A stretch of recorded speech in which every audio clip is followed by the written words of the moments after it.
The ugliness of war has made an indelible mark on the minds of many veterans. Hey, do we have a casualty? Right over there, there's openings in the window. And can linger long after deployment has ended.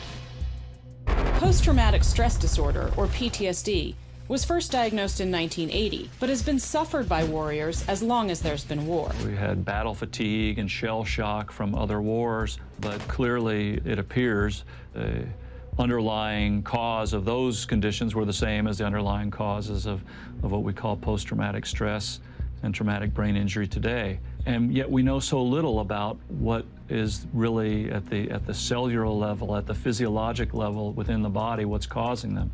So the only way we can find out those answers is through technology. One promising technology deals with the very air that we breathe. Dr. Daniel Leslie at the Naval Hospital in Camp Lejeune, North Carolina, is conducting a research study where 100% oxygen is delivered to wounded veterans in the hope of promoting more rapid healing of brain tissue. What's the scientific reasoning behind trying 100% oxygen in order to heal traumatic brain injury? Nobody knows the exact answer yet. So one thing that we do know is that their brain is getting more oxygen. Their entire body is getting more oxygen. The blood vessels which help to carry the blood may increase in number, increase in where they are, so that they can feed everything more effectively, even long after you come out of the chamber. For veterans, traumatic brain injury is often caused by an explosion, where the resulting concussion causes damage to the brain. The air we breathe contains 21% oxygen. By increasing that amount to 100%, the theory is that a more rapid flow of oxygen through the blood and to the brain will act as a drug, repairing the damage caused by the explosion. We know it works in other parts of the body. We know it works in the bones. We know it works in the eyes. We know it works in a bunch of different things. And there are a bunch of different approved uses for hyperbaric oxygen that everybody's reasonably sure that they work. We just don't know if those same effects are effective yet for TBI. And what is the relationship between TBI, traumatic brain injury, and post-traumatic stress disorder? Is there some kind of overlap there? Traumatic brain injury is a form of concussion in which you actually have loss of consciousness, alteration of consciousness. In our population, we often have an overlap. It's relatively difficult to get a traumatic brain injury without it being in a very traumatic situation. So if you are in war, getting blown up, it is something which you do fear for your life, in which you are exposed to horrible things often. So very frequently we get people with both. All right, Dr. Leslie, say I'm a wounded warrior. Walk me through this. What is this process? We're going to put this on. This is going to be the seal portion, which is going to mean that this whole area around your head is going to be filled with 100% complete oxygen, no regular air, but it's not going to go anywhere else. It's just going to stay within here. Just go in and out through those tubes. I'm just going to snap it shut. And you are good to go. All right. So it's going to self-inflate and closed. The clinical trial consists of 40 sessions throughout a 12-week period. Now, I'm a little claustrophobic, but this doesn't feel so bad. Why is PTSD and also TBI so difficult to diagnose and to treat? They're unseen injuries, if you will. Somebody gets exposed to a blast or a gunshot wound. I mean, you can see the effects of that blast or that gunshot wound. If somebody is exposed to psychological trauma, it's all inside. If there's an invisible wound or an invisible scar from psychological trauma, the people around you, family, co-workers, colleagues, shipmates, they may not even know that you're suffering from that wound. Our real hope is that we will be able to let people get back to their lives, because that's the one thing that I hear people say over and over again. I just want my life back. I don't like to go to sleep because I know it's waiting for me on the other side when I close my eyes. Corpsman Jacob Lee Daldos is one such soldier, searching for life as it used to be.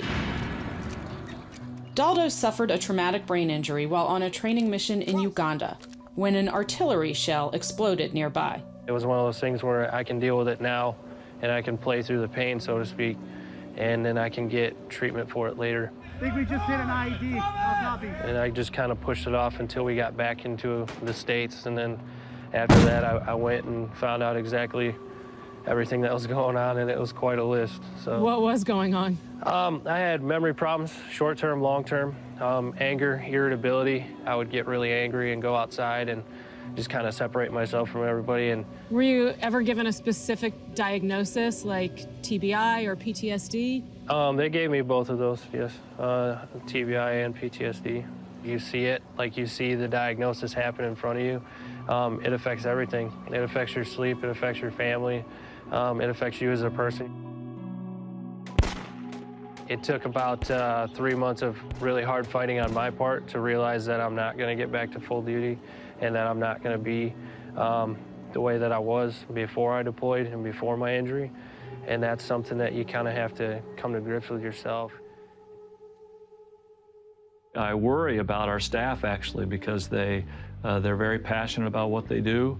The burden is not getting any less, even though we're withdrawing forces from Afghanistan on a regular basis and the size of the deployed force out there is getting smaller all the time. The workload isn't any less for our staff here today than it was a year or two ago. In fact, it's continued to grow. Do you feel like by participating in this research program with the hyperbaric oxygen chamber that you might be helping future soldiers who might suffer from PTSD? That was actually my goal going into the hyperbaric research program.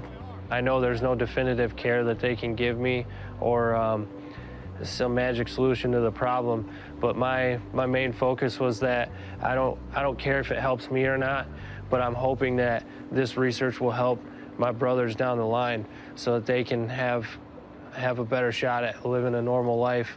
The military is working on numerous fronts to battle this growing problem. Camp Lejeune is 2,700 miles and a world apart from the University of Southern California, where they're using virtual reality to combat post-traumatic stress disorder. What I do remember is that it was one of the worst things I'd ever seen. It was just covered in flames, and he was in a lot of pain. Like the hyperbaric oxygen study, it too is delivering promising results for the veterans involved. When we return, we'll look more closely at the innovations being developed at USC's Institute for Creative Technology, where traditional psychoanalysis gains a cutting-edge digital component to help those struggling with PTSD break through. Los Angeles may seem like an odd place to search for answers to PTSD, but the Department of Defense is finding encouraging results through partnerships with research institutes, like the one at USC. Skip Rizzo conducts research on the design and development of virtual reality systems. Why would an organization that's as culturally staid and conservative and buttoned down as the military, why would they come to you guys for help? We're sort of the odd alliance of Hollywood, the military, and academia, but we all get along, and all the great advances now in science really come from this kind of an interdisciplinary coming together of people with different levels of expertise that can create something where the whole is greater than the sum of the parts. I think what we've seen over the last 10 years is that the advances that have happened in the area of technology have really tried to focus on things that are going to make a difference for service members and veterans when they come back with psychological difficulties. The Institute for Creative Technologies has created BraveMind, a clinical, interactive virtual reality therapy tool. Soldiers suffering PTSD are gradually immersed in virtual environments, representative of the same combat environments in which they were deployed. From a remote Afghan village to a crowded Iraqi marketplace, the numerous digital scenarios can be manipulated to recreate the exact location and situation that first brought on a soldier's traumatic stress. The virtual reality is then coupled with a tried and true interactive psychological tool called prolonged exposure therapy. This I really don't like because I'm claustrophobic and I feel really enclosed here, and I don't know what's going to be around any corner. So yeah, this is kind of tapping into my worst fears. All right, I'm going to get out of there. This is a generation of soldiers who grew up playing video games. How does that factor into this as a therapy? If you give somebody the option of doing the straight, talk to a psychologist form of treatment, or you tell them, hey, we're going to put you in virtual reality and that's going to be part of the treatment. You know, digital generation folks, that's an easy choice. So we're hoping that that will help break down barriers to care. To undergo this therapy, a patient has to descend into his or her worst nightmare and relive it again and again. And I would imagine that would be difficult, not just for him, but also for the clinician or therapist. So what's the psychological hope or benefit there? Well, I think that you see these cycles of put someone in a simulation, they feel anxiety, and then over time the anxiety naturally dissipates, and you do this repeatedly, and eventually the person can face, confront, not avoid situations or thoughts, feelings that previously they just wanted to keep in a box. Jonathan Warren is a Purple Heart vet, having served 2 tours in Iraq.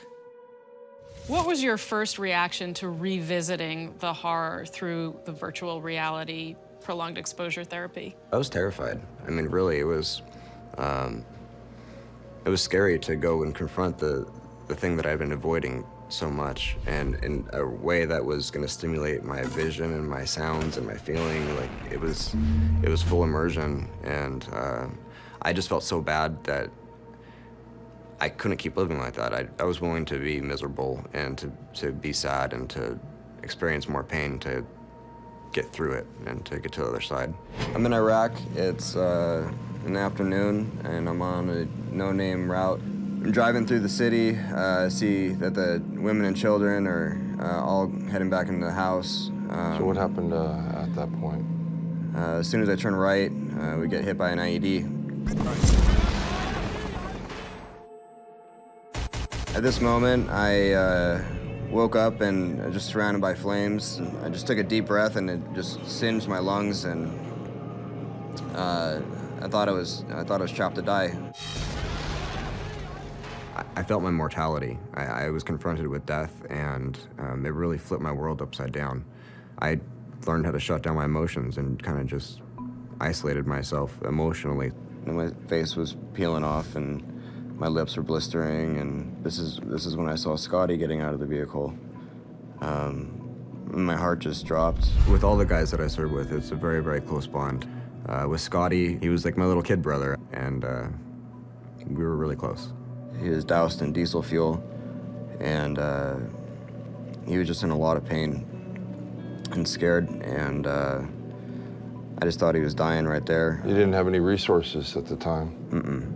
I had absolutely nothing, and I was helpless. I had nothing I could do. Listening to Scott in anguish.